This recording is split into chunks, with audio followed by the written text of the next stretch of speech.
L'idée, c'était vraiment de donner la parole, différentes voix, à la fois de gens qui l'ont réfléchi, d'acteurs, de gens qui participent aussi à la maîtrise d'œuvre autour de ces questions, donc toujours de conciliation, d'une préservation des patrimoines, on parlerait de différents types de patrimoine, et des enjeux environnementaux.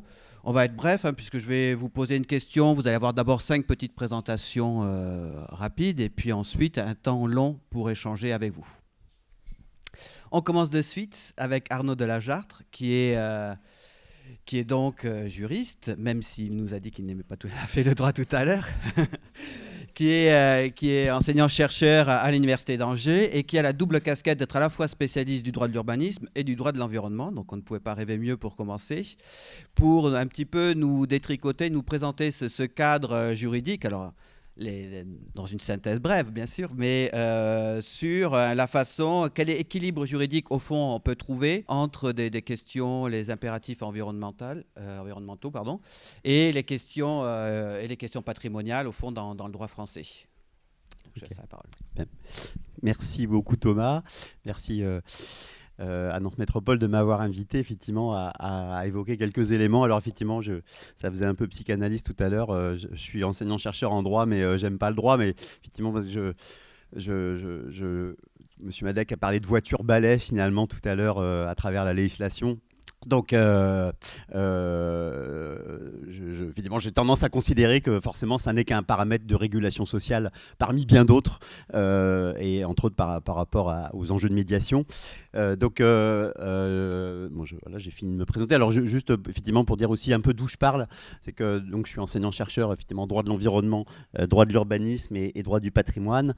Mais ce qui m'intéresse surtout, en fait, c'est plutôt les jeux d'acteurs autour de ça. Donc je vous dis tout de suite, quand je dis que je ne suis pas juriste, c'est que je suis un mauvais juriste. J'ai rarement la réponse à des questions très précises sur telle ou telle réglementation. Après, je peux prendre des commandes s'il y a besoin, mais c'est Noël de toute façon. Mais voilà, donc moi, ça m'intéresse plutôt de regarder ça de manière un peu stratégique et plutôt dans une logique de démocratie et de gouvernance. Alors, c'est vrai que le sujet, j'ai mis juste quelques petits visuels comme ça. Le sujet est large, puisque quand on parle d'adaptation des patrimoines aux enjeux climatiques, moi, ce sur quoi je travaille, c'est effectivement en partie le patrimoine culturel matériel, mais aussi beaucoup le patrimoine naturel.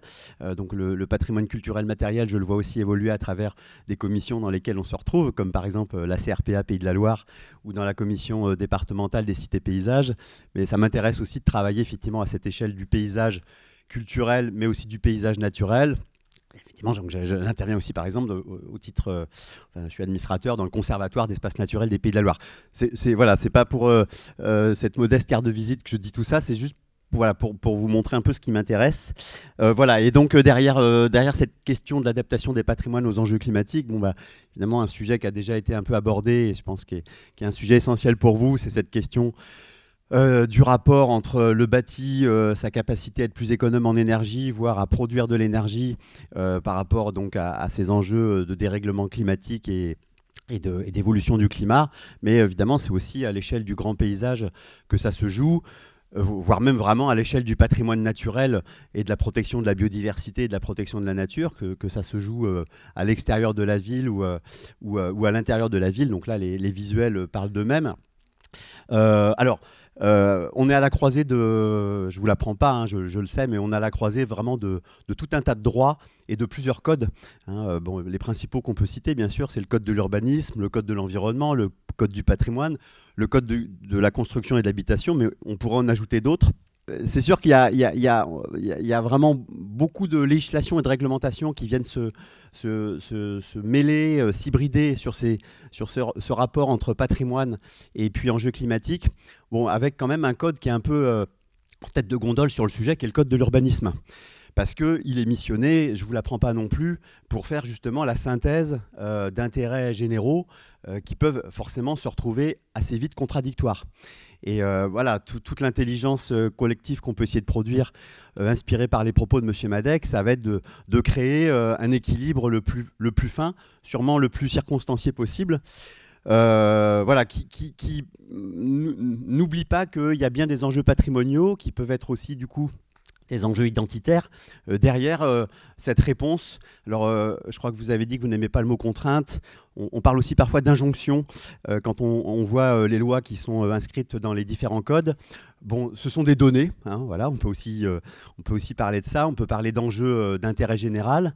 Et c'est vrai que derrière cette donnée selon laquelle il faut faire très attention aux consommations d'énergie, et éventuellement en produire. Bon, il y a aussi cette donnée qui est qu'on hérite d'un patrimoine, on peut avoir envie de le transmettre. Donc j'avance, hein, mais et pour le moment, le droit a plutôt, je pense que vous connaissez bien sûr 2 ou 3 articles que je vais vous montrer, hein, le droit a plutôt fait la part belle à cet enjeu de l'adaptation de nos territoires donc, à l'évolution climatique.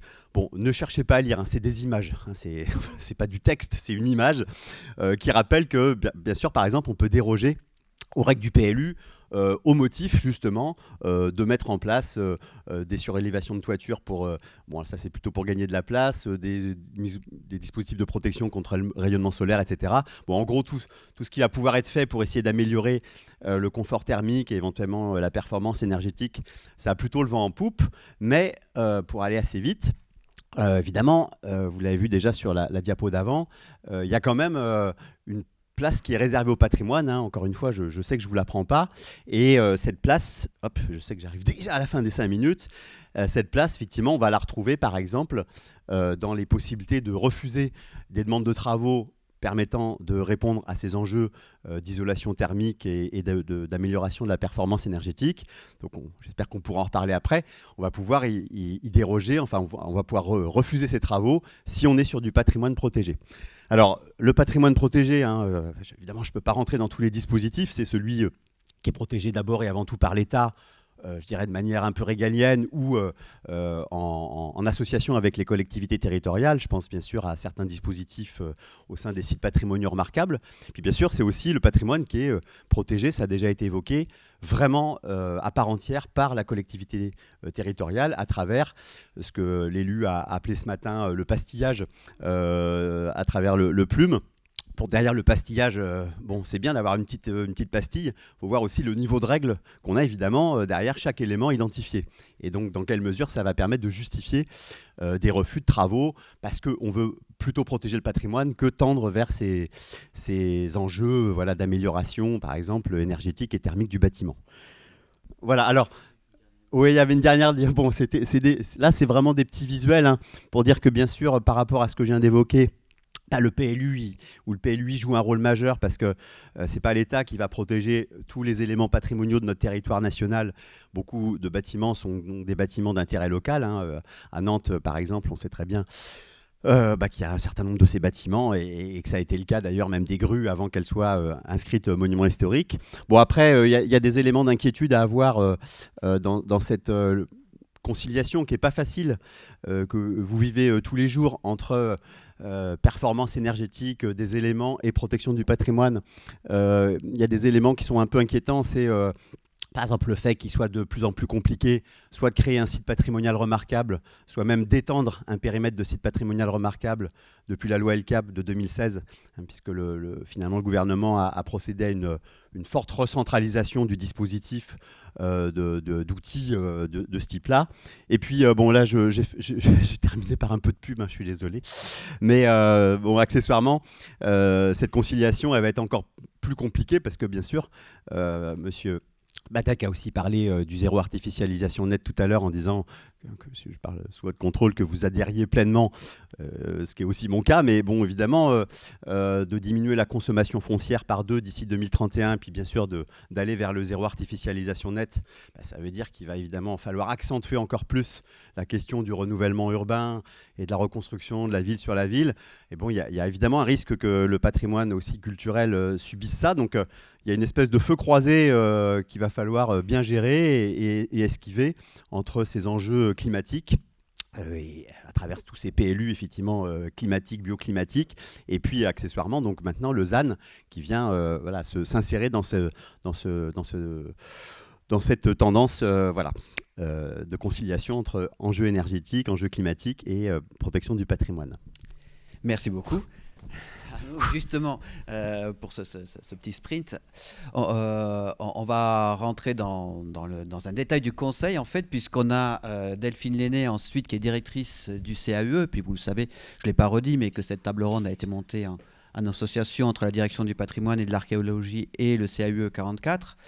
Et donc, qui vient, qui nous fait la gentillesse de venir nous exposer un petit peu comment le CAUE, à travers son activité de conseil, peut essayer de dialoguer, de construire des compromis entre ces enjeux qui parfois peuvent paraître, j'espère que c'est seulement une image, qu'on peut dépasser l'opposition entre les enjeux environnementaux et patrimoniaux, et notamment effectivement sur des petites communes, sur des centres-bourgs, donc sur des endroits qui ne sont pas immédiatement identifiés comme monuments historiques, au fond, comme patrimoine défendu par les outils régaliens.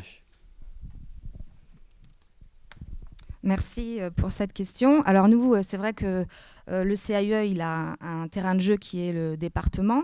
Nous intervenons à la fois pour les petites communes, mais aussi pour des communes comme Saint-Herblain. On intervient aussi largement sur la métropole. Dans notre approche de CAUE, qui est pas propre au CAUE de Loire-Atlantique, qui est propre à tous les CAUE, c'est que nous, on ne fait pas de distinction entre patrimoine et environnement. Ces deux éléments sont totalement reliés, même je dirais indissociables. Notamment à travers la présentation de Philippe Madec, on voit bien que reconsidérer l'existant, sachant que 80% de la ville de 2050 est déjà là, il faut vraiment qu'on puisse ouvrir les yeux et le regard des élus, leur faire prendre de la hauteur pour qu'ils reconsidèrent, qu'ils apprennent à connaître ce patrimoine. Alors évidemment, nous, en tant que CAUE, on intervient très rarement sur des patrimoines qui sont protégés, mais finalement, l'essentiel, on va dire, du bâti existant, c'est du patrimoine non protégé, qui sort à la fois des radars des ABF et qui sort parfois aussi de la législation. Parce que dans nos communes, peut-être en dehors de la métropole, mais la plupart du temps, il n'y a pas forcément de bâtiments qui sont pastillés et il n'y a pas forcément de secteur protégé. Donc nous, notre champ d'intervention, ça va être vraiment de faire le lien auprès des collectivités pour montrer à quel point le lien entre l'environnement et le patrimoine, ça ne fait qu'un.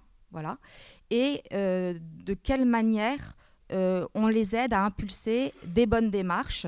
Et je vais peut-être aussi parler du territoire que l'on a, parce qu'au CAUE, même si on s'adresse plutôt aux élus et sur des questions de patrimoine plutôt, on va dire, que nous, on appelle commun, les élus n'ont pas forcément conscience de la richesse de ce patrimoine commun. On aime bien présenter, nous, les patrimoines selon plusieurs catégories, l'exceptionnel, le remarquable, le patrimoine de pays. Ces patrimoines-là, même s'ils ne sont pas protégés, même les patrimoines de pays, un four à pain ancien, un mur, les populations sont très attentives à ce type de patrimoine. En général, il y a une association locale de patrimoine qui va s'organiser pour restaurer, bien faire les choses. Par contre, le patrimoine commun, ce qu'on appelle nous le patrimoine commun, c'est la maison de bourg. C'est un alignement un peu modeste, finalement que personne, que tout propriétaire, que la commune n'a pas forcément dans son radar parce qu'elle n'identifie pas du tout que c'est un patrimoine. Donc elle ne répertorie même pas au niveau du plus cet élément-là parce que ça passe à travers en fait sa lecture. Et le patrimoine commun, en fait, c'est ce qui fait la qualité de tous vos bourgs. Et à la métropole de Nantes, on a une très grande diversité au sein de ce patrimoine commun. Commun dans le sens, c'est un bien commun, en fait, puisque chacun, en tant qu'habitant, peut évidemment profiter de cet environnement et de cette qualité-là. Du coup, ce sont les murets, et tout ça, ça passe un petit peu à travers de toutes les réglementations. Alors comment ? Alors là, vous avez pour vous montrer la diversité. Alors, ce patrimoine-là, il est d'une très grande vulnérabilité. Alors là, je ne fais pas la promotion de la Loire-Atlantique en montrant ces deux photos-là, mais c'est pour vous dire que par rapport au sujet qui nous rassemble aujourd'hui sur les enjeux et le réchauffement climatique, forcément, je relais évidemment ce que Philippe Madec a dit, c'est que du cas par cas. On ne peut pas adapter des solutions techniques, comme vous voyez sur ces deux images-là, où on a une isolation thermique par l'extérieur. vous voyez à quel point le dégât dégâts structurels, in fine aussi, puisque ce sont des murs à l'origine perspirants qui doivent pouvoir respirer. Et en appliquant une ITE, une isolation thermique par l'extérieur, on vient évidemment... ce sont des pathologies à venir, des pathologies structurelles. Alors peut-être qu'on aura un professionnel qui pourra nous en parler.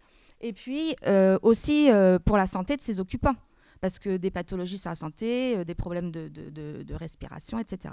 Donc l'enjeu, nous, en Loire-Atlantique et aussi sur la métropole, c'est d'alerter les élus. Notre rôle, c'est aussi d'alerter les élus sur ce patrimoine-là. Alors vous allez me dire, ils ne sont pas propriétaires de ce patrimoine, mais pour nous, ils peuvent aussi être moteurs. Alors déjà aussi, peut-être voir comment leurs documents d'urbanisme peuvent intégrer un certain nombre de recommandations, d'explications, pour attirer l'attention des propriétaires sur leurs biens. Et puis, les élus aussi ont un rôle pour impulser aussi de nouvelles façons de faire et peut-être une valeur d'exemple à montrer pour donner envie de faire autrement. Mais voilà, donc ce patrimoine-là qui fait vraiment toute la qualité de nos bourgs, il est en fait, il est pas visible, il n'est pas reconnu, alors que la ville de demain, c'est là qu'il faut vraiment intervenir pour garantir la pérennité de ces bâtiments. Donc, un intérêt évidemment à prendre soin, à porter une attention particulière à ce type de bâtiment. Sachant que le patrimoine, pour nous, fait évidemment ce qu'on porte auprès des collectivités, c'est de dire que c'est un levier de transition écologique, c'est une évidence, c'est une chance en fait. Les élus, ils viennent nous voir, ils nous disent, en fait, on a un bâtiment, on ne sait pas quoi en faire, c'est une contrainte, c'est un problème en fait. Un bâtiment ancien, pour les élus, souvent, c'est un problème. Donc nous, on aborde le sujet en disant, c'est un potentiel, c'est une richesse, c'est une chance, c'est l'identité. Là, c'est une belle photo de la petite commune de Mouais. Et ça ne veut pas dire qu'on met sous cloche, bien évidemment, mais on en reparlera peut-être. Je suis sûre que j'ai dépassé mes 5 minutes. Par contre, évidemment, prendre soin et puis apporter une attention particulière, faire du cas par cas, parce que voilà, on ne peut pas avoir des solutions génériques sur l'amélioration de ce bâti-là. Ça nécessite un accompagnement. Donc évidemment, là c'est aussi ma page de pub. Le CAUE est à disposition évidemment des collectivités, mais aussi des habitants. On fait beaucoup, ma présidente l'a dit ce matin, on fait beaucoup de conseils auprès des particuliers. L'essentiel de ce patrimoine-là, il est dans le domaine privé. Donc il faut aussi un accompagnement pour une acculturation au bon mode de faire. Il faut qu'on adapte nos modes de faire plutôt que, je dirais, le titre c'est adaptation du patrimoine au changement climatique, mais moi je pense qu'il faut qu'on regarde les choses différemment, peut-être retrouver un certain bon sens, ça nous l'a été rappelé ce matin par Philippe Madec, et pour vraiment apporter des solutions uniques et spécifiques, mais ça nécessite de l'acculturation et de l'accompagnement. Juste la petite image à gauche, on est assez fiers de ça. Quand je dis qu'on relie au CAUE les questions de patrimoine et d'environnement, c'est un conseil amont à Saint-Marc-de-Coutais que nous avions fait il y a quelques années. Pour vous dire à quel point on voit les choses globalement, le projet, c'était de faire une salle polyvalente à l'extérieur du bourg. Voilà, c'était une logique qui peut perdurer encore maintenant, un petit peu moins.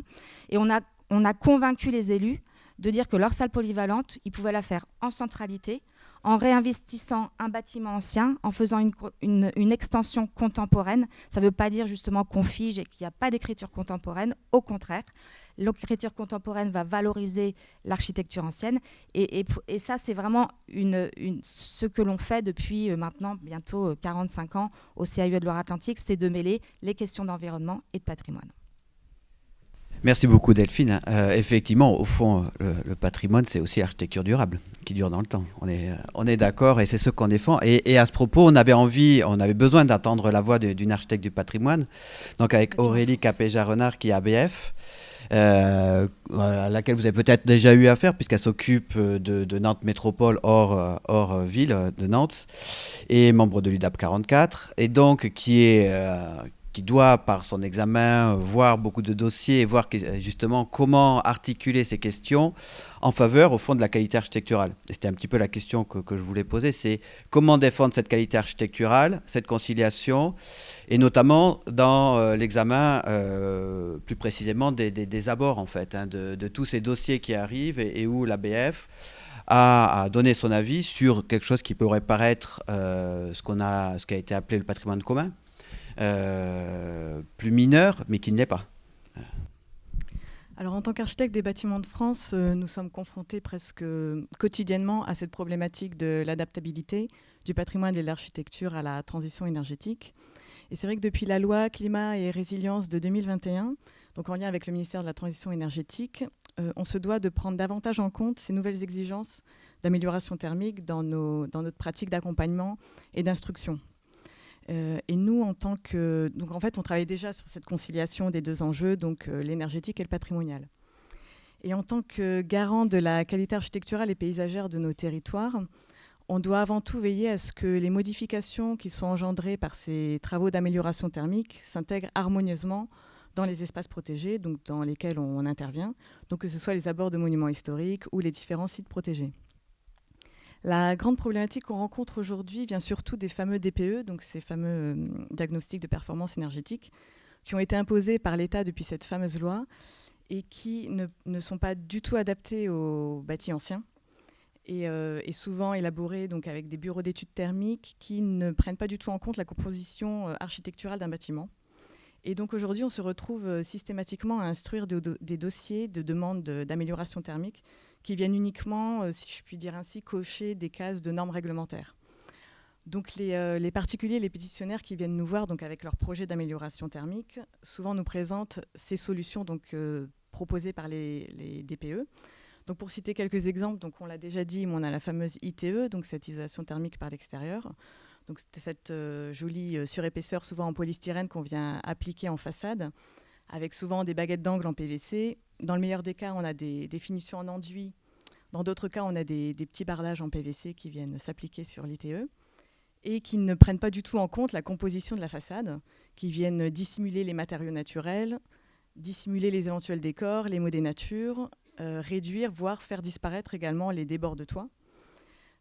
Autre exemple, les menuiseries, des poses de menuiseries anciennes pour installer des menuiseries en aluminium ou en PVC.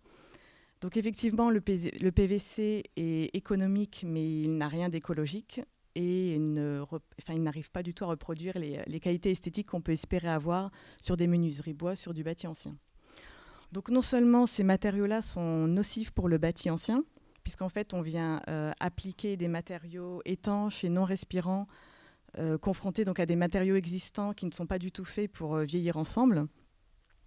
Et donc on vient altérer les structures, comme ça a été dit, dégrader les maçonneries anciennes.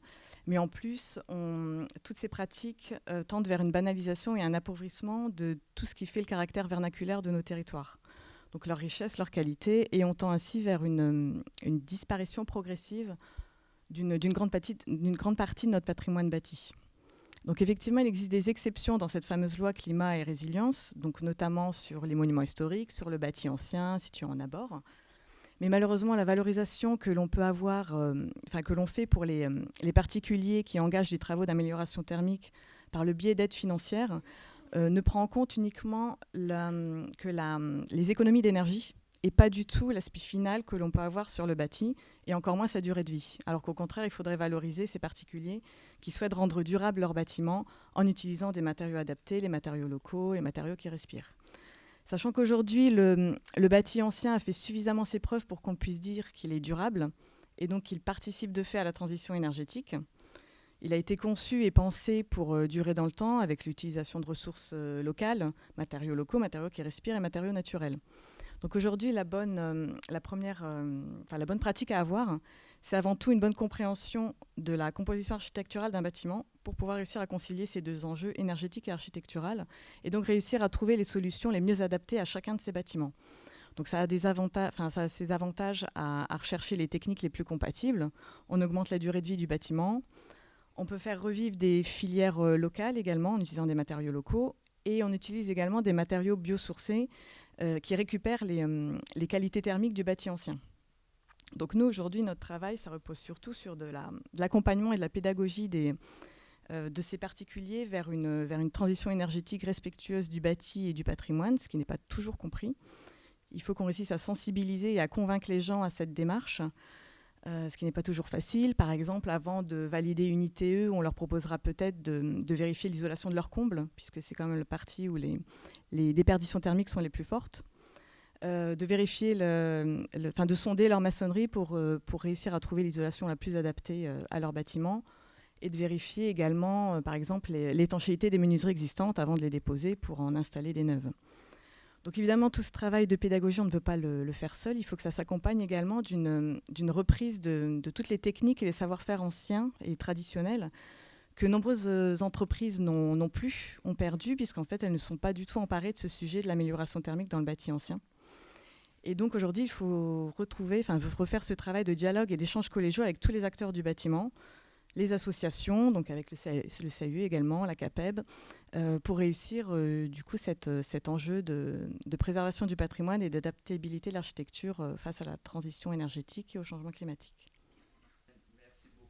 Avant de passer aux entrepreneurs, on va passer à une urbaniste et membre de l'Ordre des architectes du Québec, Marika Frenette. On a beaucoup de chance d'avoir quelqu'un ici à Nantes qui peut nous ouvrir sur une double culture à la fois canadienne et française, on pourrait presque dire américaine et européenne, vraiment à l'échelle internationale, puisqu'elle travaille, elle est familière de ces deux milieux, et puis travaille aussi cela à travers Wigwam depuis 2007, si j'ai bien compris, et puis depuis la crise Covid, tu as ouvert aussi au Québec le studio Carbone pour vraiment faire avancer aussi ces questions-là, puisque tu es spécialiste de construire dans l'existant, de ces stratégies du bâti dans l'existant, et que on a eu l'occasion d'échanger avant, une connaissance très fine du cadre réglementaire, et tu défends le cadre réglementaire français en disant que c'est un des plus avancés au monde, ce qu'on n'entend pas très souvent. Voilà. Donc c'est aussi un point de vue très positif dont on était très heureux d'avoir ici, et justement c'est un petit peu ce qu'on voulait te faire présenter, et puis aussi cette comparaison France-Québec. Ok, merci Thomas. Donc ça me fait toujours très plaisir d'intervenir à Nantes, parce que ça fait plus longtemps maintenant que j'habite à Nantes qu'au Québec, ça fait 28 ans. Et je suis voisine, puisque je suis juste à côté de la DRAC, en face, à côté du Jardin des Plantes, dans une copropriété où on essaye de faire avancer beaucoup de sujets.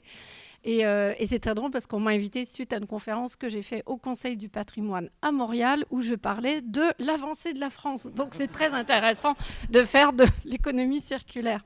Donc rapidement, en fait, donc ça c'est les bureaux avec un bel enduit ciment. Quand j'ai acheté les locaux au rez-de-chaussée, on a enlevé les polystyrènes à l'intérieur sur 2 mètres de hauteur. Le mur était mouillé, pas humide, mouillé. Et ça m'a beaucoup inquiétée parce que je me suis dit, si on n'arrive pas à sécher, en fait, on va se retrouver dans, évidemment, des bâtiments qui ne sont pas du tout agréables. Et donc, on a fait tout un travail. Donc, ça, c'est un produit qui est fait à base de chaux, de liège et de diatonite, qui est un produit sous avis technique, qui est beaucoup utilisé en Italie pour la rénovation du patrimoine, principalement en extérieur, mais il peut s'utiliser en intérieur aussi. C'est absolument naturel. Donc, on l'a utilisé sur le tribunal de Pontivy. Et ce qui est intéressant, c'est que c'est un matériau qui peut perspirer dans les deux sens. Et effectivement, quand on isole par l'intérieur, il faut trouver des stratégies pour ne pas bloquer. Donc, c'est possible d'isoler par l'extérieur. Là, je rêve que j'arrive à convaincre mon syndic d'enlever son enduit de ciment. C'est pas facile, en fait. C'est toute une histoire humaine. Et donc, ces bureaux sont... on est maintenant sur 2 étages. Et ces bureaux, ils sont vraiment exemplaires du point de vue de l'économie circulaire, du biosourcé, des savoir-faire locaux. La table où c'est marqué magasin, elle me touche beaucoup parce que c'est un ouvrier qui a changé d'entreprise pendant qu'il était dans le chantier, tellement ça l'a touché, et qui m'a dit un jour, tu sais qu'on est en train de démolir un immeuble énorme à côté de Talensac, il dit viens voir. Et on a récupéré des tables en chêne qui étaient dans la cave, on ne pouvait même pas lire les écritures tellement elles étaient sales, et c'est nos bureaux. Donc oui, on peut avoir des vraiment belles histoires avec cette rénovation de patrimoine. Peut-être, comme je vais aller vite sur les sujets, une des diapos qui les avait beaucoup marqués, et je pense que c'est intéressant pour ceux qui sont un peu visuels, c'est que strictement, et c'est vraiment pas le seul sujet du patrimoine, mais si on veut juste se dire que quelque part, ça contribue à la décarbonation, retenez dans ce schéma, c'est quoi le principe ? En fait, le bâtiment neuf est un bâtiment dans lequel on va mettre des matériaux neufs qu'il a fallu fabriquer, extraire, etc. Vous le savez, donc cette empreinte va être importante. Ce qu'on appelle le carbone intrinsèque, c'est l'empreinte des matériaux. Par contre, au niveau efficacité énergétique, en neuf, on est quand même normalement mieux. Donc, le global, entre l'opérationnel, c'est l'énergie, et les matériaux, va être normalement conséquent du fait que c'est des matériaux neufs, mais on considère qu'au niveau efficacité, c'est pas mal. Le bâtiment existant, il n'est pas si mal que ça. Il amène parfois de l'inconfort, ce qui est différent, parce qu'on peut avoir des fuites d'air, des parois froides. Donc là, on va être plutôt dans un autre registre que la question d'efficacité. Par contre, si on parle strictement de la question carbone, il n'est en général pas catastrophiste, le bâtiment existant. Il va consommer beaucoup d'énergie, plus ou moins, ça va dépendre de la période. Et puis, par contre, les matériaux, s'ils ont par exemple plus de 50 ans, on va avoir des matériaux qui ont été, selon la convention de calcul, ont été amortis. 50 ans, donc on considère que c'est amorti. Ce qui est intéressant, c'est de se dire qu'un patrimoine rénové va diminuer les deux. Donc, on va quand même remettre des matériaux neufs. Donc, on va repartir sur un cycle de vie. On ne va pas arriver à avoir une efficacité souvent énergétique aussi importante, mais si on a déjà réglé le problème de l'inconfort, dans nos bureaux, on est hyper confortable et on a réglé tous les problèmes d'inconfort et c'est suffisant. Ce qu'il faut regarder, c'est le trait pointillé. C'est ce qu'on appelle le carbone évité. Quand on va démolir un bâtiment existant, on va avoir un impact juste pour démolir. Et qu'en plus, derrière, on va reconstruire un bâtiment neuf, vous allez dans la stratégie de gauche et vous rajoutez un cercle au-dessus, c'est la démolition. Donc, garder un bâtiment existant, le rénover, c'est la meilleure des stratégies qui n'existent pas si on regarde juste l'angle de la décarbonation, qui n'est évidemment pas le seul. Donc, la stratégie gagnante, elle est vraiment là-dessus. Même si parfois, on se dit que c'est bien d'inaugurer un bâtiment neuf, Philippe, que je connais bien, on fait partie des gens où finalement, un bâtiment neuf, ça donne... Il faut vraiment qu'il y ait une vraiment bonne raison pour aller sur du neuf. Il faut vraiment qu'on se dise, est-ce qu'on a vraiment tout regardé ? Un point important quand on vient d'une culture nord-américaine, c'est qu'il n'y a pas eu la guerre. Ils sont en train de nous la préparer, mais à la base, en Amérique du Nord, il n'y a pas eu la guerre. Récemment, on m'a demandé de travailler sur un musée du bombardement qui datait de la présence des Canadiens ici. J'ai refusé parce que c'était fait comme la fierté de nos soldats. Et j'ai dit, vous savez, aujourd'hui, ça s'appelle des drones, les bombardements, et ça existe toujours en Ukraine, à la porte. Donc, je pense qu'il ne faut pas se dire que c'est du passé, c'est à nos portes. Et quand on vit en Europe, on a finalement inscrit en soi cette histoire en fait de destruction, de reconstruction, de patrimoine transformé, qui est évidemment à la base malheureux. Évidemment, ce n'est pas une apologie de la guerre du tout, mais en fait, vous ne vous en rendez pas compte. Mais en fait, c'est inscrit dans l'histoire de chacun qui a eu ça en fait. Quand on se promène à Nantes, on ne pense pas à la photo de gauche, mais ça a été ça. C'est la même chose qu'en Ukraine, malheureusement.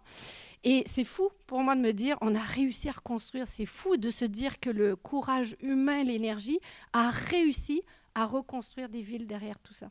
Donc, ce courage-là et cette connaissance existent quand même. Et ça, il n'y a pas du tout ça en Amérique du Nord. Pas du tout. En fait, on efface, on recommence. C'est un peu le massacre à la tronçonneuse. Et donc, on est intervenu... Et je suis fière de ce projet qui va peut-être réussir. Donc, c'est Jean-Marie Roy, qui est un architecte assez connu au Québec. C'est 1955. Et c'est un collège qui servait c'était un collège de formation pour les enseignantes religieuses. Et ce bâtiment a été laissé à l'abandon récemment parce que ça coûtait 10 millions de le détruire et 40 millions de le rénover. Donc, la petite municipalité de 2500 habitants s'est dit, j'ai pas le choix. Et il y a une fondation qui s'est créée avec des gens locaux qui a dit, mais non, la présidente qui est avocate dit, j'ai appris à danser dans ce bâtiment, c'est mes tripes qu'il y a là-dedans. Et donc, ils sont venus nous chercher pour nous dire, pouvez-vous trouver des arguments pour dire qu'il ne faut pas le détruire, ce bâtiment ? Donc, on a travaillé avec les architectes, notamment de Docomomo, qui étaient présents autour de table, et des architectes qui ont fait un diagnostic avec des ingénieurs. Et finalement, là, je vous passe tous les détails des calculs que l'ingénieur avec qui, dans l'équipe qui travaille là-dessus. Mais un des arguments qu'on a dit aux élus, c'est de dire la décision, on parle bien de la décision de démolir, dans votre feuille de route que vous n'avez pas, parce qu'à l'échelle des petites municipalités, il n'y a pas d'officiellement de feuille de route, mais si on se dit que la feuille de route, c'est celle du Canada déclinée au Québec, déclinée à la MRC, à la région, etc., cette décision, c'est l'équivalent de ce que vous devez diminuer chaque année d'ici 2050. Donc ça veut dire que cette décision, au lieu de diminuer, c'est l'équivalent que vous rajoutez. Et c'est des notions nouvelles parce qu'ils n'ont pas de stratégie nationale bas carbone. On est très très loin, hein. C'est 10-15 ans en arrière.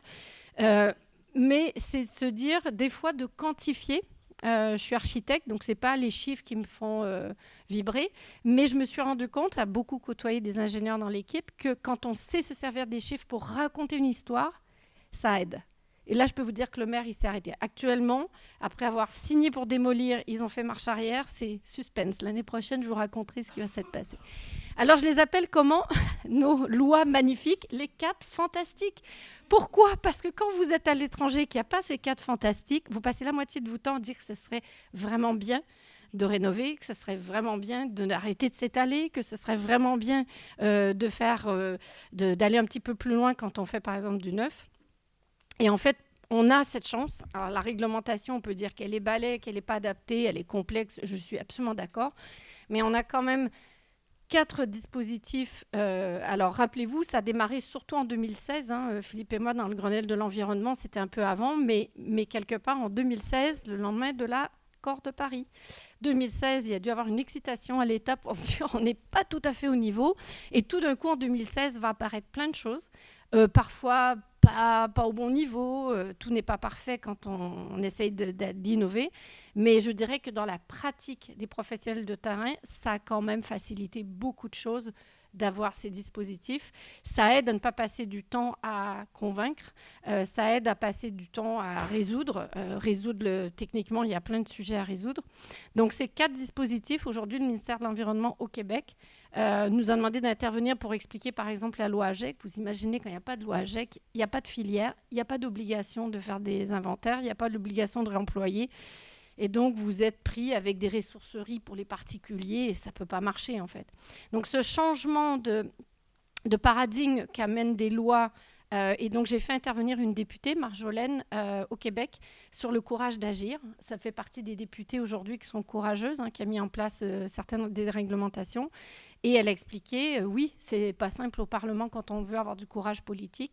Donc c'est peut-être un message aussi en terminant, c'est quand on travaillait avec les élus en Bretagne de Pont-l'Abbé, j'ai été marquée par l'équipe municipale qui nous faisait faire une toute petite dent creuse. Là, on a travaillé sur un petit quartier avec des urbanistes de Nantes. Et cette phrase, c'est vraiment un verbatim. Le maire disant, enfin, ou ses équipes disant, c'est notre dernière opération d'extension urbaine et c'était vraiment une dent creuse. Très coincé, donc j'appelle même pas ça de l'extension urbaine. Et on ne peut pas se tromper. Et c'est intéressant parce qu'il l'a porté vis-à-vis de lui. Ça parle du courage politique, ça parle il faut un cadre législatif qui soit porteur, parce que s'il n'y en a pas, la base volontaire, elle n'est jamais suffisante pour transformer. Et donc, voilà, c'est un signe d'espoir de se dire, pourquoi on est ouvert au Québec? Les gens me disent, pourquoi je vais 3 fois par année en avion? Parce que juste les 6 tonnes par année d'émissions que j'ai, ont permis peut-être juste ce collège, c'est potentiellement 3000 tonnes si on n'arrive à pas le scratcher. Donc, je pense qu'on est utile. Et c'est de se dire, j'ai tendance à penser, je travaille beaucoup avec des Danois, des Anglais, des Scandinaves. Quand je leur présente ce qu'on fait en France, ils me disent, mais comment ça se fait qu'on ne sait pas tout ça? Parce que personne ne communique en anglais. Donc, personne ne sait en Europe qu'on fait tout ça. Je vous dis, personne ne le sait. Et quand on leur dit, oui, on a une loi pour l'économie circulaire, on est le seul pays en Europe. Quand on leur dit qu'on regarde la question du global carbone, matériaux, énergie, on est les seuls à le faire. Les Danois ne le font pas. Ils font les trucs séparément. On a des politiques sur le patrimoine. Donc, il y a des choses qui sont très bien dans d'autres pays. Mais il faut être fier de ce qui se fait ici. Moi, je suis vraiment très, très fière. En fait, je suis une ambassadrice bénévole. Je ne suis pas payée pour le faire. Mais je suis fière. Et en même temps, je me dis, ça me préoccupe. Parce que quand je vais en Amérique du Nord, surtout en ce moment, c'est quand même très compliqué. On n'a pas un voisin qui est quand même très fréquentable. Je me dis, si on est tout seul dans un groupe devant, je ne suis pas sûre que ça va marcher. La francophonie est là à nos pieds. Il faut en faire quelque chose. Et donc, si on peut entraîner d'autres pays francophones, ce sera toujours ça de gagner. Merci beaucoup, Marika, pour ce message.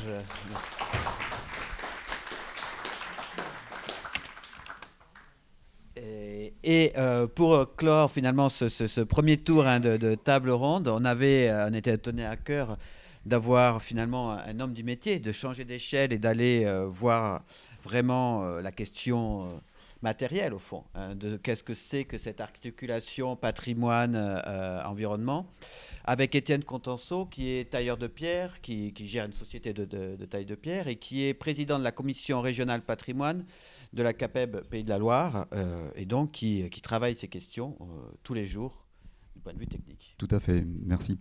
Donc effectivement, alors pour présenter brièvement, je vais présenter quelques solutions, mais qu'on a déjà vues avec M. Madec tout à l'heure. Parler de la CAPEB, donc c'est la Confédération des artisans et des petites entreprises du bâtiment, qui représente à peu près 6000 entreprises sur la région Pays de la Loire, c'est un petit peu plus de 2000 en Loire-Atlantique. Moi j'ai le rôle aujourd'hui de l'animation de la commission régionale du patrimoine, qui est en charge de promouvoir les savoir-faire. Alors dans le patrimoine, on a parlé du classé, du non classé. Le patrimoine vernaculaire est présent partout dans nos départements. On a besoin de savoir-faire, et la commission aujourd'hui a même des labels, le CIP Patrimoine, qui aujourd'hui certifie que les entreprises ont les savoir-faire pour restaurer. Donc là on va dans la restauration, on n'est pas dans la rénovation, on est dans la restauration. Donc on se met dans un critère de monuments historiques, donc avec les ABF qui sont nos partenaires. Et puis on a également l'envie de monter en formation toutes ces entreprises, parce que restaurer du patrimoine ou améliorer énergétiquement un habitat, souvent en fait on a les mêmes matériaux. Parce que dans la restauration, on va reprendre les matériaux qui sont d'origine. Donc on va utiliser la terre, le bois qui n'était pas très très loin, la pierre, parfois le sable également. Aujourd'hui, refaire un enduit en restauration, on va chercher le sable. Il y a une petite anecdote, c'est que 15 km, c'est une journée de bœuf d'approvisionnement à une certaine période. Donc en fait, le sable que vous avez sur la maison qui a peut-être 150 ans, en fait, il est peut-être à 15 km autour de vous. Alors les carrières ont été fermées, mais on peut peut-être en trouver chez l'agriculteur pas très très loin. Donc ça, en fait, c'est très vertueux. Et en fait, aujourd'hui, moi, mon énergie, elle est passée à justement former toutes ces entreprises qui sont, en fait, travaillent tous les jours sur ces bâtiments-là, à leur dire, mais posez-vous la question de qu'est-ce que vous avez devant vous et comment vous pouvez faire pour restaurer ou améliorer ce bâtiment. Et parfois ne pas entendre ou ne pas toujours être à l'écoute de l'industriel qui vous vend une solution unique. On a parlé avec M. Madec tout à l'heure effectivement, chaque cas est unique, et j'en suis persuadé.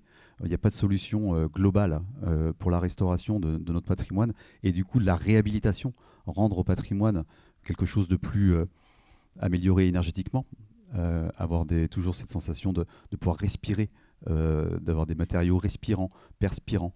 Donc tout ça, c'est très très important. Et donc en fait aujourd'hui, l'action, elle est là. Et le réseau existe en fait en Pays de la Loire, en Loire-Atlantique également. Il y a des artisans aujourd'hui qui sont au cœur de tout ça, qui manipulent tous ces matériaux. Il y a effectivement dans la frugalité qu'on a entendu tout à l'heure, la restauration de menuiserie, c'est très très important. Alors parfois c'est une seule dans votre bâtiment qu'on peut restaurer, parce que les autres c'est compliqué. Mais ne serait-ce qu'une, c'est déjà bien. Parce que celle-ci, en plus, laissera la trace de l'histoire dans le bâti, mais on n'aura pas été couper des arbres, peut-être parfois dans le centre de la France, c'est parfois pas très loin, mais alors je parle pas des bois qui viennent d'ailleurs, mais donc voilà, donc tout ça, ce sont des savoir-faire, et puis voilà, la commission régionale patrimoine, elle est là pour ça en fait, porter ces valeurs-là. Brièvement, pour vous montrer, ça c'est le travail de la pierre, comme on l'entend dans le patrimoine, je passe très très rapidement là-dessus. Ce qui est important, c'est plutôt ces notions-là. Alors j'ai laissé mon logo, je peux faire de la pub, je ne suis pas dans le département, donc je ne viendrai pas travailler ici. Mais je parle bien au nom de la restauration du patrimoine et de la réhabilitation. Les images que vous avez là, en fait, ce sont toujours, par exemple celle qui est en haut à gauche, on voit un petit poil et puis on voit des enduits rouges. C'est une longère. Il n'y a pas de béton là-dedans. Le dallage, c'est un hérisson ventilé, comme on a pu entendre tout à l'heure, avec des calages terre cuite qui viennent d'une quinzaine de kilomètres. Il y a eu un doublage intérieur avec des laines de bois, des briques de terre crue, et puis de terre cuite, et enduit à la terre. Voilà. Donc ça, c'est un habitat. C'est une longère aujourd'hui qui est chauffée plus qu'avec un poêle à bois, parce qu'en fait, on a travaillé l'enveloppe, on a travaillé l'ensemble. C'était de la ouate de cellulose en isolation de comble. On a gardé le plancher qui a été réenduit en terre. C'était un plancher, par exemple, qui était défectueux en quenouille, terre et barreaux de châtaignier. Voilà, tout a été refait en terre. Et en fait, de restaurer ce plancher-là était la meilleure des solutions, en fait, et la moins onéreuse d'ailleurs. Donc on voit la quenouille, c'est l'image qu'on a en dessous. Après, les autres bâtiments sont plus ou moins grandioses. Il y en a qui sont classés dans ce que vous voyez ou pas. On a des choses qui sont neuves ou pas. Mais l'idée, c'est toujours d'aller chercher le matériau localement. Le moulin qu'on a en haut à droite, on a profité d'une extraction de travaux publics pour l'extension du réseau d'eau usée. Donc en fait, le schiste venait à 5 km. Donc voilà. Donc l'idée, c'est toujours de travailler ça. Et puis là, on a beaucoup parlé d'isolation. En fait, dans le bâti existant, on parle parfois d'isolation, mais parfois, il ne faut pas aller jusqu'à l'isolation. À l'intérieur, parfois, il faut juste parler de correctif thermique. La fameuse paroi froide, aujourd'hui, si on la recouvre d'un matériau qui n'est plus froid, on va l'enlever. Et on va travailler le confort intérieur. Et donc parfois, sur des murs qui font déjà 40 ou 50 cm d'épaisseur, d'aller travailler avec des matériaux comme la terre, le terre-chanvre, chaud-chanvre, le parpaing de chanvre, le béton de chanvre. Ce sont des matériaux qui vont vous amener du confort thermique. Alors là, on oublie toutes les aides possibles et imaginables parce qu'on ne rentre pas du tout dans les caractères réglementaires en fait, des matériaux. On n'est pas sur de l'isolation, on est sur du correctif thermique. Mais derrière, vous allez travailler sur le fameux mètre carré en plus, en fait, qu'on pensait perdre, mais en fait, qu'on a rajouté dans votre bâti. Donc en haut à gauche, vous avez c'est du correctif thermique en terre-chambre. Voilà, donc c'est... Et puis après, tous les autres, ce sont des isolations par extérieur avec alors c'est tout le même procédé. C'est la base, c'est de la laine de bois et puis des parpaings de chanvre qui ont la particularité de pouvoir être enduits par-dessus avec un chaussable traditionnel, non formulé, non industriel, et dans lequel on peut remettre des... alors on va pas le faire sur des bâtiments classés ou des abords, bien entendu, mais la photo en haut à droite, c'est une génoise. On a démonté la génoise et on l'a refaite à l'extérieur, au-dessus de l'isolation par extérieur, en fait, qui était en base de parpaing de chanvre, et dans lequel on vient mettre après l'enduit chaussable traditionnel. Voilà, il y a des choses qui existent. Donc les artisans aujourd'hui, on est au cœur de tout ça. Ce sont des techniques qui parfois n'existent pas vraiment. On passe souvent à côté, on se met souvent un pas de côté par rapport à tout ce qui peut norme. Mais quand on sait que ça fonctionne, le but c'est de ne pas avoir de problème. Si on sait que ça fonctionne, on y va. Et en fait, tout ça derrière, c'est pour améliorer et conserver le bâti. Merci beaucoup, Étienne. S'il y a peut-être un des fils conducteurs de cette matinée, c'est que vous n'allez pas repartir avec des solutions clés en main. Vous avez compris que chaque cas est spécifique et demande à être pensé, à être réfléchi, et qu'il n'y a pas de règles toutes faites. Mais il y a de l'intelligence, il y a de la discussion aussi. Vous avez beaucoup insisté sur une sorte de sensibilité, ce qui est un thème classique en patrimoine, la sensibilité. Ça fait longtemps qu'on dit... à l'époque, on appelait ça l'amour de l'art, mais en tout cas, l'amour des monuments les protège mieux qu'une loi, au fond. Et là aussi, cette acculturation, cette discussion que vous faites toutes et tous, elle est vraiment essentielle. Alors, on va ouvrir la discussion. On a un petit peu de retard, mais on a quand même beaucoup de temps pour la discussion entre les participants de la table ronde et avec le public. Le temps que vous réfléchissiez à votre question, moi j'en ai peut-être une première, c'est qu'au fond...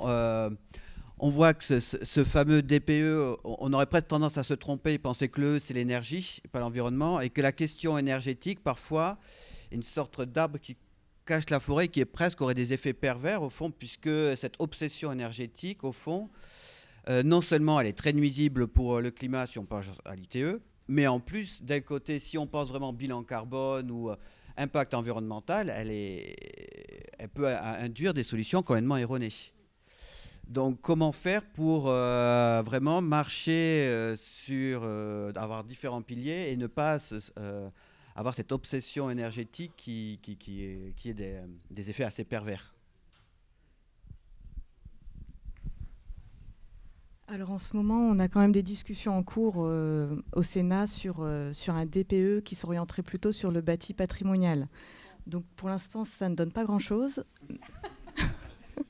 Mais c'est en cours. Donc justement, pour reprendre, pour prendre en compte toutes les qualités thermiques du bâti ancien, en fait, et de ne pas partir sur les DPE classiques qui vont systématiquement nous proposer des ITE, des menuiseries PVC. Et voilà, c'est vraiment...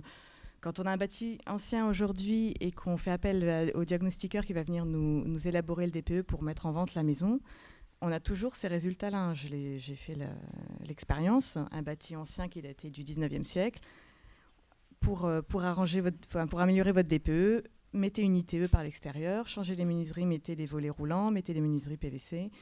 Et voilà, c'est ce qu'on a aujourd'hui. Mais c'est en cours, c'est en discussion. Donc justement, l'ANABF essaye de suivre cela, et plusieurs associations du patrimoine également, pour que le DPE bâti patrimonial soit vraiment dans la loi. C'est intéressant parce qu'il y avait l'AG de la CoPro la semaine dernière, donc c'est tout frais.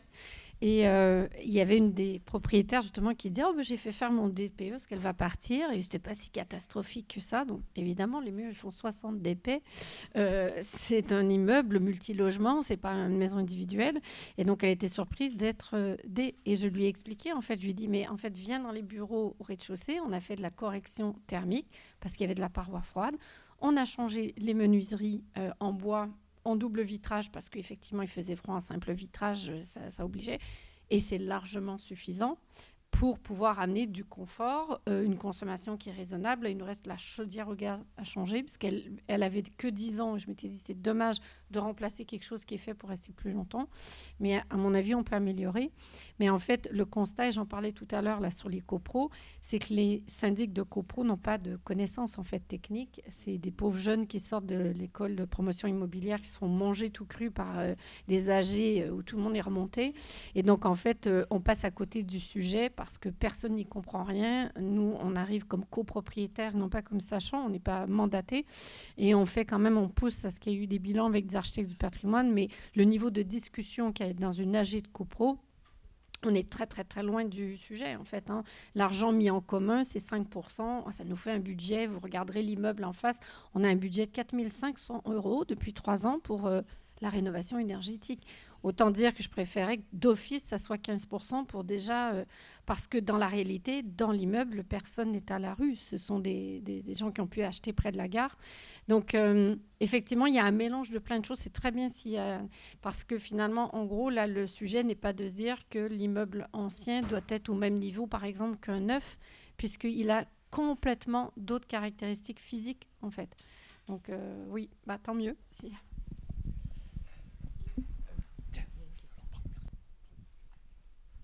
Bonjour et merci pour cette table ronde.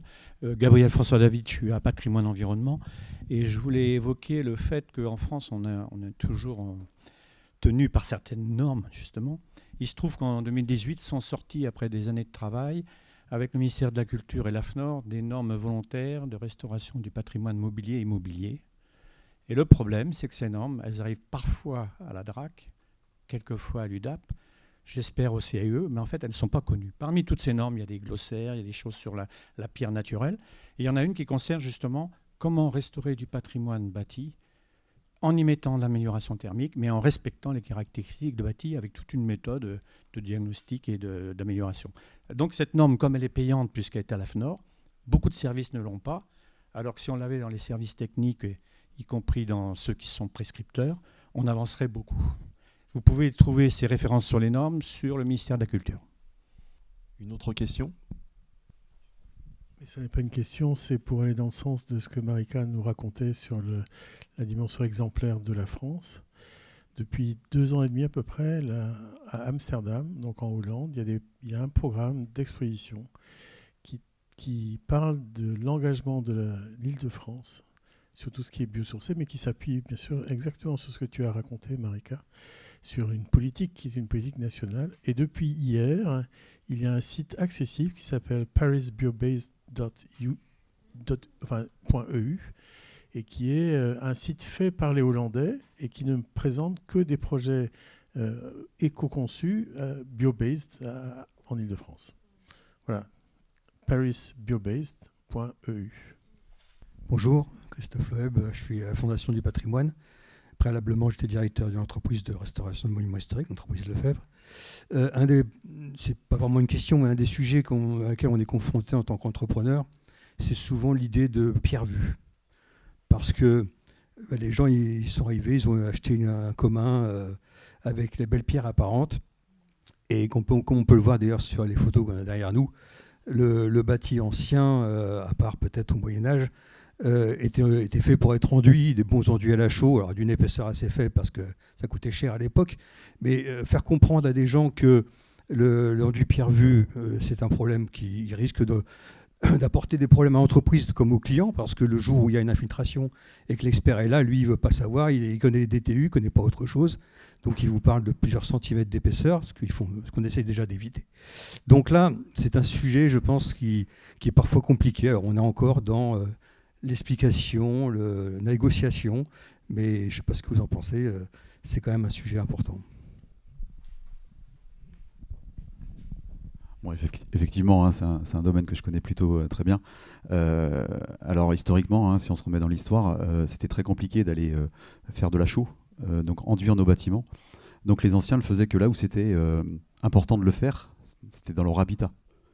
Donc ça, c'est déjà important de le comprendre.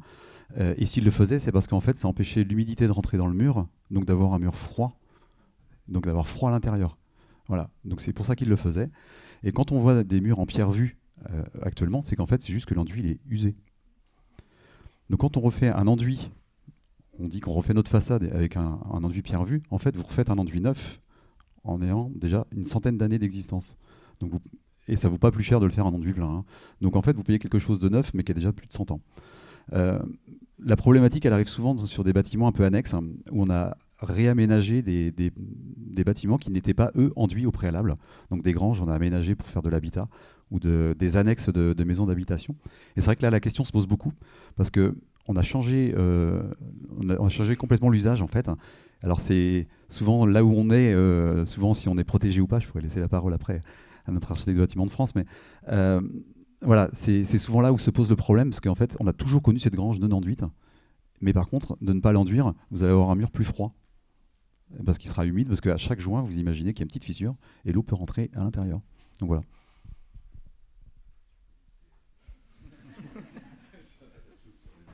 Oui, c'est ça. Non, c'est vrai qu'effectivement, les bâtiments en pierre vue, c'est surtout des annexes et des anciennes granges, comme elle l'expliquait. Mais c'est quand même très rare d'avoir des anciennes granges qui sont devenues habitations et les gens ne demandent jamais d'enduire leur bâtiment. Ils aiment beaucoup cet aspect pierre apparente. Donc nous, ça nous va très bien. Enfin, il n'y a aucun problème de laisser le bâtiment en pierre vue. Mais c'est vrai que c'est un peu une mode aujourd'hui de mettre tous les bâtiments en pierre vue, alors que souvent la pierre n'est pas du tout faite pour être apparente. Des fois, elle n'est pas du tout en bon état, alors que les gens trouvent que c'est très joli. Et donc c'est vrai que le problème qu'on a aujourd'hui, c'est quand même ce manque malheureusement de connaissances qu'ont les gens par rapport à ça, par rapport au patrimoine. Comme on expliquait tout à l'heure par rapport au DPE et aux fameuses normes qui existent sur le patrimoine, il existe aussi des exceptions dans la loi climat et résilience, comme je l'ai expliqué, mais les gens veulent leur isolation à 1 € et c'est comme ça qu'on la vend en fait. Les pubs sont tournées autour de cela. Donc malheureusement, le patrimoine, c'est un peu la partie pauvre de cette politique. Je prendrais bien la parole, mais pour poser une question. C'est aussi parce que les gens, effectivement, ont besoin d'être instruits, éduqués. Enfin, voilà, c'est facile de balayer devant sa porte, hein, moi le premier. Mais du coup, je me posais aussi la question de la formation des architectes sur ces enjeux-là. Parce que j'interviens dans une école du paysage, mais pas dans une école d'architecture. Je ne vois pas la machine évoluer de l'intérieur. Et voilà, comment sont formés les architectes à ces enjeux de patrimoine au sens large et voilà, évidemment de confrontation avec ses intérêts? Alors, déjà, il n'y a pas de réponse uniforme parce que chaque école a un peu son programme, mais j'interviens à Rennes justement en HMO. Et la HMO, donc, je ne sais pas si tout le monde connaît, mais c'est la période de formation qui suit le diplôme pendant 2 ans, ou en général c'est 2 ans, et à l'issue de laquelle, en expérience de cabinet, on va passer un examen pour pouvoir avoir la HMO. Et les jeunes architectes vont suivre un cycle de formation sur différentes thématiques, soit réglementaires, l'accessibilité, enfin tous les sujets qu'ils vont avoir à rencontrer dans leur pratique. Et je suis assez perturbée par les architectes qui sortent actuellement, perturbée dans le sens tristesse, parce qu'on a un tiers. Donc sur une promo de 55, j'en ai un tiers qui en début de journée veut arrêter le métier parce qu'ils estiment que le métier soit n'a plus de sens, parce que dans leur tête, pour certains, c'est construire n'a plus de sens, donc pourquoi pas arrêter. Deuxièmement, soit parce que dans leur parcours, ils ne sont pas tous de Rennes, hein, donc ils font leur HMO à Rennes, mais certains viennent de 2 écoles nous disent on n'a pas eu d'accompagnement sur ces sujets, on n'a pas de connaissances, et finalement on arrive dans les agences, dans certaines agences, et parce qu'il y en a des évidemment très bonnes, et on n'y trouve pas notre compte. Et en plus, la question de l'humain, alors qu'elle est au centre de ces projets, quand on travaille sur des projets engagés, on a des entreprises extraordinaires et on est tous ensemble en train de résoudre. Et à la fin de la journée, par plein de choses qu'on fait dans la journée, c'est beaucoup un travail de workshop et d'humain. Je suis toujours contente de voir qu'il y en a certains qui me disent « Ah, mais si la pratique peut être comme ça, alors c'est différent. » Donc, je ne dirais pas que Philippe a sûrement d'autres expériences aussi de ce côté-là. Il y a une partie des jeunes architectes qui, j'ai l'impression, sont dépités. Puis après, il y a toute cette jeunesse d'architecture. On travaille avec un collectif nantais qui s'appelle Collectif GRU, que j'aime beaucoup. Et je les fais intervenir sur des projets. C'est des jeunes architectes, designers débrouillards qui fabriquent, qui conçoivent, etc. Et c'est toute une nouvelle génération d'architectes presque inspirés par le côté un peu Bauhaus et qui se débrouillent avec pas grand-chose, qui démarrent à plusieurs et finalement qui font leur chemin et qui sont extrêmement engagés très tôt. En fait, c'est un choix d'office de démarrer sur des questions de rénovation de patrimoine, d'économie circulaire, de faire avec ceux qui est déjà là. Et ça me ravit parce que cette pratique-là, elle n'existait pas vraiment, en fait, quand on sortait d'école, ça n'existait pas. Et puis, il y a tous ceux qui vont rentrer dans un moule et qui se disent c'est comme ça que ça se fait et qui vont faire du logement de promotion immobilière pas cher et qu'on va retrouver quelques années après et ils jettent l'éponge parce que c'est un peu déprimant. Mais il y a quand même de l'espoir là-dedans parce que moi, je vois des jeunes qui, quand on leur propose quelque chose, disent « Ah, mais si c'est ça, alors oui, je veux bien. C'est un métier qui est fantastique. » Sur cette question des formations, je suis tout à fait d'accord avec Marika sur le fait qu'en effet, je pense que dans les écoles d'architecture, c'est insuffisamment... il n'y a pas suffisamment d'enseignement sur l'existant, la réhabilitation, même s'il y a quand même quelques... Mais parfois, c'est une question de choix. Parce qu'on fait ce choix de ce workshop, on va être confronté à la réhabilitation. Mais ça ne fait pas partie, en fait, de la formation de base. Donc, il y a certainement à faire pour former, évidemment, les architectes, les futurs architectes, à ces façons de faire. Par contre, c'est vrai qu'il y a quand même aussi de l'espoir parce qu'il y a aussi des architectes qui sortent et qui sont très engagés, qui travaillent sur les territoires ruraux, désolée pour le mot, des territoires et ils ont vraiment envie d'avoir une pratique différente. Et je vous conseille d'aller voir à cette occasion les albums des jeunes architectes et paysagistes ligériens qui fait l'objet d'une exposition itinérante et puis d'un catalogue où on a vraiment l'essentiel des projets qui ont été retenus, c'est de la réhabilitation avec une approche frugale et franchement, ça donne envie de dire qu'il y a une jeune génération qui s'engage évidemment sur ces sujets-là quand même. Alors, c'est très bien de former les architectes. Malheureusement, sur des projets d'amélioration thermique, il y a rarement des architectes sur le dossier. C'est souvent uniquement l'entreprise, de temps en temps des maîtres d'œuvre, mais la plupart du temps, ce sont uniquement les entreprises qui viennent et qui donnent leurs solutions. Le pétitionnaire, le particulier, accepte et ça se passe souvent comme ça. Donc, en fait, moi, je pense que former les architectes, c'est très bien. Mais nous, déjà, par rapport à tous les dossiers qu'on instruit, on doit avoir des architectes sur, on va dire quoi ? Je regarde mes collègues, mais quoi, 5% des dossiers ? Un peu plus ? Bon, à peu près. Peut-être 10, ouais, quelque chose comme ça. Mais en fait, ce qu'il faudrait former, c'est les entreprises. Peut-être quand même dire qu'on a une expérience qu'on a fait avec Saint-Marc-du-Désert, où on a travaillé depuis plusieurs années, on accompagne la commune, et notamment on a rénové donc, la maison du notaire, l'ancien notaire qui était en face de la mairie, en tiers-lieu. Et ça a été fait, c'est une très belle rénovation. Si vous passez à côté, c'est un très beau projet. Et on les a accompagnés sur les aspects techniques, programmatiques et aussi de mise en ce qu'on appelle community planning. C'est la mise en mouvement de la communauté, des habitants, autour d'un projet qui a beaucoup de sens dans une collectivité. Et ce qui était intéressant, c'est quand on a fait... on s'était renseigné que la mission interministérielle pour vérifier si on ne pouvait ne pas faire de concours autant que possible. On avait aussi, je pense qu'on avait contacté le CAE et on avait fait une démarche assez innovante de dire les élus souhaitaient donner justement la possibilité à des jeunes architectes de faire leur première... mais en même temps s'assurer que ça allait être bien suivi, bien budgété. Donc on avait fait un appel à candidature très intéressant, où ils ne devaient faire que la candidature avec, s'ils étaient jeunes archis, avec un architecte mentor qui accepterait de les superviser pendant toute la durée du projet, avec une mission plus petite, mais en étant garant en fait qu'à tous les processus. Donc c'était vraiment un mentorat rémunéré. Et donc ils devaient se présenter en jury les deux ensemble, c'est très touchant. Et puis l'idée aussi, c'était de dire qu'on ne voulait pas de concours, on voulait que ce soit une histoire humaine. Et donc c'est un des élus qui avait proposé qu'ils aient simplement à faire une note d'âme. Donc, il devait faire une candidature avec qu'est-ce qu'il voit de l'âme de la collectivité à travers ce projet. Et ensuite de ça, donc le projet est parti. Donc, c'est le collectif You qui était, You, qui était là, qui ont été super, des jeunes architectes vraiment super. Donc, c'est des choses que s'il y a des élus ici qui veulent faire. Et en fait, c'était pendant le Covid. Donc, on n'a pas pu aller jusqu'au bout, parce que la démarche, c'était de faire une exposition à l'extérieur et de permettre aux citoyens le soir de rencontrer ces jeunes architectes, dont certains étaient émus. C'était des fois leur premier jury, ils étaient encore très timides.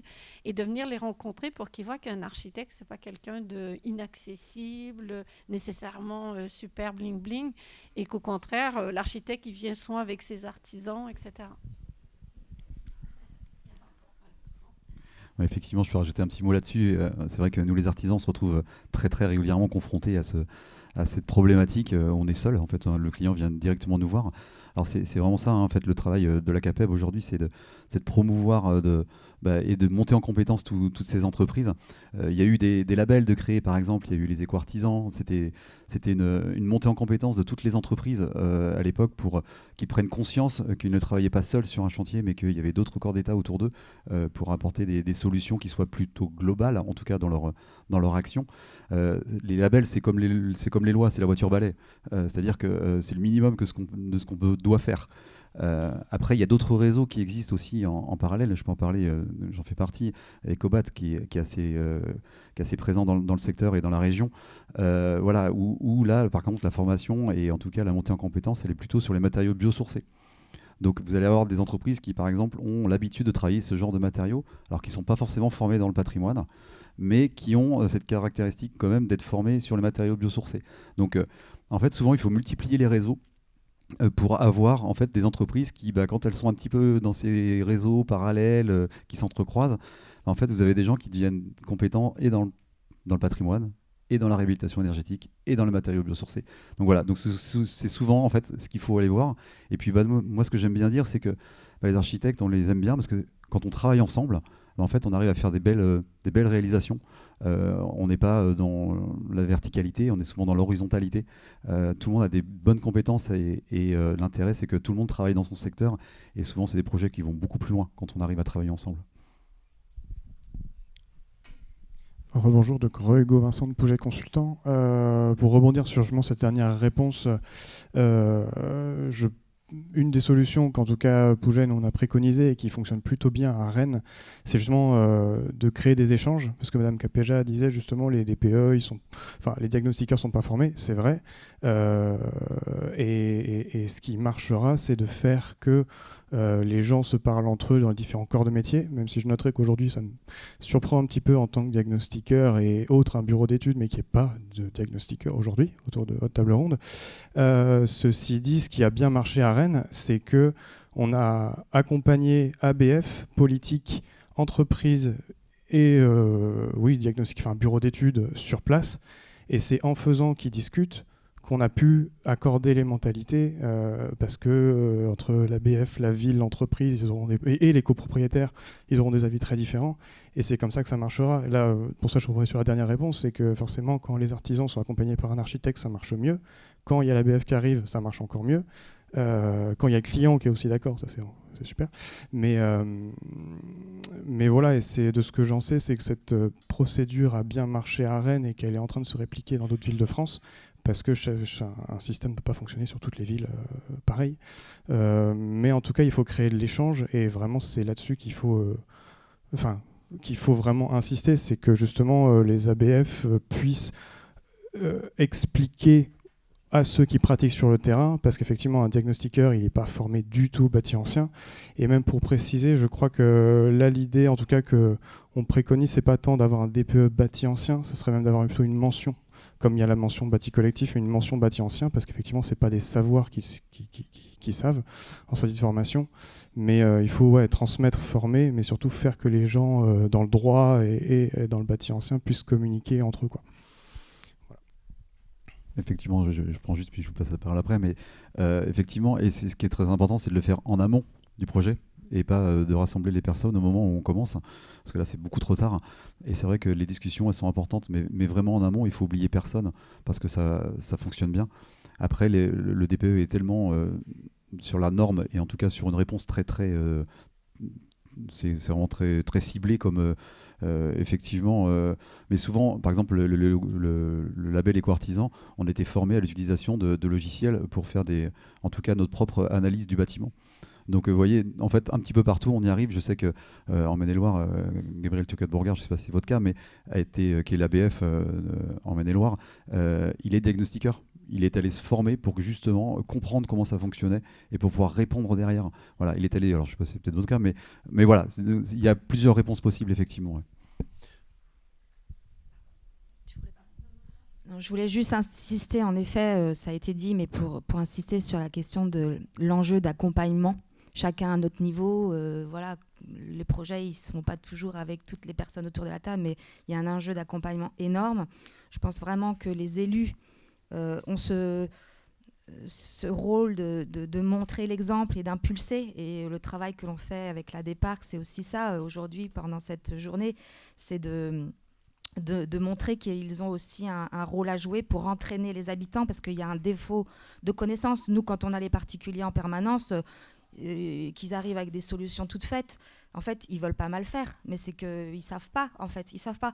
Et il y a aussi un enjeu pour moi, en effet, de créer un réseau, alors au niveau de la métropole, voire au-delà, mais il faut aussi savoir trouver les artisans, parce qu'en fait, la réhabilitation, quand même, c'est un peu le parcours du combattant pour un particulier. C'est-à-dire qu'une fois qu'ils sortent, par exemple, d'une permanence du SAIE, ils se disent « Ah bah chouette, j'avais pas vu ça comme ça, ma maison, en fait, elle a des qualités, mais moi, je voyais pas que c'était du patrimoine. Vous me dites que c'est du patrimoine, bon, j'avais jamais vu ça, bon, d'accord. » Ils repartent avec plein de bonnes intentions, mais après, la première personne, ils ont encore un frein.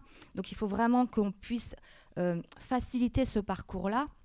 Évidemment, essayer d'éviter les solutions génériques qui ne sont pas adaptées. Ça, c'est un premier pas. Mais après, comment on l'accompagne et comment on met en lien un réseau d'artisans compétents, formés. Alors, il y a notre Renaissance qui a une liste d'artisans qui répond à des critères qui est très intéressante. Mais il faut vraiment qu'on aille jusqu'au bout de la chaîne, parce qu'au final, nous, en plus, on est très en amont des projets. Mais ce qui nous intéresse, c'est que le projet sorte, et dans le bon sens du terme, avec la préservation des paysages, du patrimoine, pour la pérennité de tout ça. Donc il faut aussi qu'on travaille qu'on continue ce partenariat, et puis aussi avec les autres acteurs, pour qu'on puisse donner les moyens aux habitants d'arriver à faire, parce que moi je trouve que c'est vraiment le parcours du combattant. Moi aussi j'ai un projet de rénovation, je me dis mais heureusement que j'évite un peu les pièges, mais en fait on peut s'arrêter très très rapidement. Et alors bon, c'est bien Marika, tu nous dis qu'on a des belles réglementations, je vais repartir avec le sourire, mais voilà. Non, mais c'est sûr. Donc c'est très bien de nous faire remarquer ça. Mais je pense en effet qu'il faut qu'on aille plus loin. En tout cas, au niveau de la métropole, il y a un enjeu énorme. Et ce que je voulais rajouter, c'est que les centres anciens qui ne sont pas protégés, il y en a plein dans la métropole.